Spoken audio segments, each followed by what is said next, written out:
வாருங்கள் நேயர்களே, அனைவரையும் கோகுலம் ஜோதிடம் அன்புடன் வரவேற்கிறது. நாம் இன்றைய பதிவில் பார்க்க இருப்பது பரிகாரங்களை நம்பாதீர்கள் என்ற தலைப்பின் கீழ் பரிகாரங்கள் உண்மையா அல்லது பரிகாரங்கள் செய்யும் முறை தவறா என்பதை பற்றித்தான் இந்த பதிவில் நாம் பார்க்க இருக்கிறோம். அதாவது ஜோதிடம் என்பது முற்றிலும் 100% விஞ்ஞானமே ஆகும். ஜோதிடத்தினை வைத்து பலன்களை சொல்வதை காட்டிலும் ஜோதிடத்தினை வைத்து பயம் காட்டுவது மிக மிக அதிகம். இன்றைய காலத்தில் ஜோதிடத்தில் பலவித மாற்றங்கள் வந்துவிட்டன. ஆனாலும் பல ஜோதிடர்கள் இன்றும் பழைய ஜோதிடத்தினை வைத்துக் கொண்டு மக்களை திசை திருப்பி குளிர் காய்ந்து கொண்டிருக்கின்றனர். ஜோதிடத்தில் எப்படி பலன்களை அடையாளம் காண்கிறோம் என்பதை நாம் தெரிந்து கொள்ள வேண்டும். ஜோதிடத்தில் சூரிய குடும்பம் மிக முக்கியமானதாகும். சூரிய குடும்பத்தில் சூரியனை சுட்டிக் கொண்டிருக்கும் கிரகங்கள் மிக மிக முக்கியமானவையாகும். சூரிய குடும்பத்தில் ஜோதிட பலன்களை சொல்வதற்கு எந்த கிரகமும் முக்கியத்துவம் பெறுகிறது என்று தெரியுமா உங்களுக்கு? சூரியனே மிக மிக முக்கியமான ஜோதிட பலன்களுக்கு காரணமாகிறார். சூரியனை தவிர்த்து எந்த ஜோதிட பலன்களையும் நாம் அடையாளம் காண முடியாது. இந்த அமைப்பானது இயற்கையாக வந்து கொண்டிருக்கும் ஒரு அதிசய நிகழ்வாகும். அப்படித்தான் சூரியன் தனது அதிர்வலைகளை சூரிய குடும்பம் முழுமையும் தந்து கொண்டிருக்கிறது. நன்றாக தெரிந்து கொள்ளுங்கள், சூரியனின் அதிர்வலைகளானது சீராக எல்லா இடங்களிலும் பரவி கொண்டிருக்கிறது. அந்த அதிர்வலைகளை வெட்டி கொண்டு தான் எல்லா கிரகங்களும் தங்கள் பாதையில் சூரியனை சுற்றி கொண்டு வர வேண்டும்.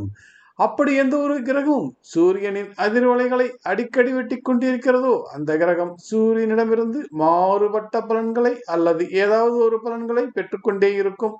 அதனை பூமியில் இருக்கும் மனிதர்களுக்கு தந்து கொண்டிருக்கும். அப்படி சூரியனின் அதிர்வலைகளை அடிக்கடி வெட்டி கொண்டு சூரிய அதிர்வலையை கடந்து போகும் கிரகமானது சந்திரன் ஆகும். எனவேதான் சந்திரனை சூரியனுக்கு அடுத்த மிக முக்கியமான கிரகமாக பார்க்க வேண்டியிருக்கிறது. சூரியன் உயிர் லக்னம் கொடுக்கிறது, சந்திரன் உடல் லக்னம் கொடுக்கிறது. பூமிக்கு அருகில் சுட்டி கொண்டிருக்கும் சந்திரனின் ஒவ்வொரு இயக்கமும், அதாவது ஒவ்வொரு முறையும் சூரியனின் அதிர்வலைகளை வெட்டும் புள்ளிகளைத்தான் நட்சத்திரம் என்கிறோம். மீண்டும் சொல்கிறேன், சந்திரனின் சூரியனின் அதிர்வலைகளை வெட்டும் இடமே நட்சத்திரமாகிறது. அதனைத்தான் நாம் ஒருவர் பிறந்த நட்சத்திரம் என்கிறோம். ஒன்றை நன்றாக புரிந்து கொள்ளுங்கள், சூரிய குடும்பத்தினை விட்டு எங்கோ இருக்கும் நட்சத்திரங்கள் உங்களுக்கு பிறந்த நட்சத்திரமாக வர முடியாது. சூரிய குடும்பத்தினை விட்டு வெளியே இருக்கும் நட்சத்திரங்கள் பலன்களை தந்துவிடவும் முடியாது. அப்படி என்றால் பிறந்த நட்சத்திரம் என்பது என்ன?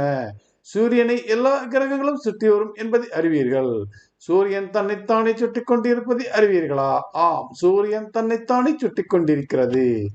சூரியன் தன்னைத்தானே சுற்றிக்கொள்ள எடுத்துக்கொள்ளும் நாட்கள் 27. இப்பொழுது உங்களுக்கு புரிந்திருக்கும் என்று நம்புகிறேன். சூரியன் தன்னைத்தானே சுட்டி கொண்டு வரும் பொழுது கிடைக்கும் அதிர்வலைகளை சந்திரன் வெட்டும் புள்ளியே ஒருவர் பிறந்த நட்சத்திரமாகிறது. சூரியனின் அதிர்வலைகளை வெட்டும் புள்ளியனை எப்படி நாம் அடையாளம் காண்பது?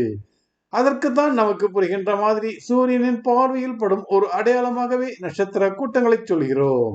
நாம் ஒரு ஊருக்கு காரில் செல்கிறோம். அந்த ஊர் வந்தவுடன் நமக்கு கண்ணில் படுவது ஒரு வரவேற்பு பலகைதான். அதாவது கடலூர் வரவேற்கிறது என்ற பலகைதான்.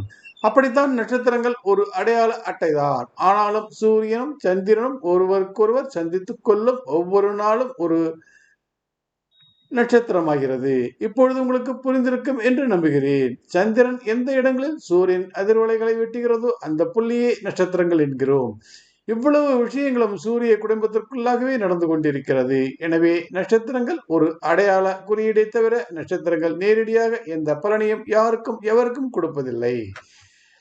சூரியனின் ஒவ்வொரு தினப்பார்வையும் சந்திரனால் வெட்டுப்படும் பொழுது ஏற்படும் வெட்டுப்புள்ளி சிதறல்களால் பூமியில் வசிக்கும் மனிதர்களை பாதிக்கிறது என்பதைத்தான் பலன்கள் என்கிறோம். இப்படியாகத்தான் ஒவ்வொரு கிரகமும் சூரியனின் அதிர்வலைகளை வெட்டி கொண்டு சென்று வருகின்றன. இப்பொழுது யோசித்து பாருங்கள், ஒவ்வொரு கிரகம் சூரியனின் அதிர்வலைகளை வெட்டும் பொழுது ஏற்படும் ஒளி சிதறல்கள் எல்லா கிரகத்திலிருந்து வரும் பொழுது எந்த ஒளி சிதறல்கள் ஒன்று கூடி முட்டி மோதிக்கொண்டு பூமியினை வந்தடையும். அதனால்தான் ஜாதகமானது ஒவ்வொருவருக்கும் ஒவ்வொரு விதமாக மாறிக்கொண்டே இருக்கிறது. அதனால்தான் ஒரே நேரத்தில் பல ஆயிரம் பேர் பிறந்தாலும் பிறந்தவர்கள் பூமியில் பிறந்த இடத்தில் அவர்களை சுற்றி யோசித்துக் கொண்டிருக்கும் பல ஆயிரம் மக்களின் அதிர்வலைகளை வேறுபடுகிறார்கள். புரியும்படி சொல்வதென்றால், நாமே ஒரு செல்போன் டவர் போல் சுற்றி கொண்டிருக்கிறோம். நம்முடைய அதிர்வலிகள் மற்றவர்களை பாதிக்கும், மற்றவர்களின் அதிர்வலிகள் நம்மை பாதிக்கும். எல்லோருடைய அதிர்வலிகளும் சூரியன் மற்றும் கிரகங்கள் கண்ட்ரோல் செய்து கொண்டிருக்கும். சரி நேர்களே, ஜோதிடம் என்பது ஒரு விஞ்ஞானம் என்பதை தொடர்ந்து பார்ப்போம். மீண்டும் சொல்கிறேன், விஞ்ஞானம் என்னும் ஜோதிடத்தில் பரிகாரங்களுக்கு என்ன வேலை? ஆனாலும் நமக்கு ஏற்படும் அதிர்வலையில் சிதைவுகளை சரி செய்ய வேண்டும். அதற்கு என்ன செய்வது? அதற்குத்தான் பரிகாரங்கள் உதவும். ஆனால் நம்மை சுற்றி வசிக்கும் மனிதர்களிடமே ஒருவரின் கிரக அதிர்வலைகளின் சிதைவுக்கு மருந்தும் இருக்கிறது. அதனை நாம் தொடர்ந்து வரும் பதிவுகளில் பார்க்கலாம். நன்றி, வணக்கம். மீண்டும் பெரிதொரு பதிவில் சந்திப்போம் நேயர்களே.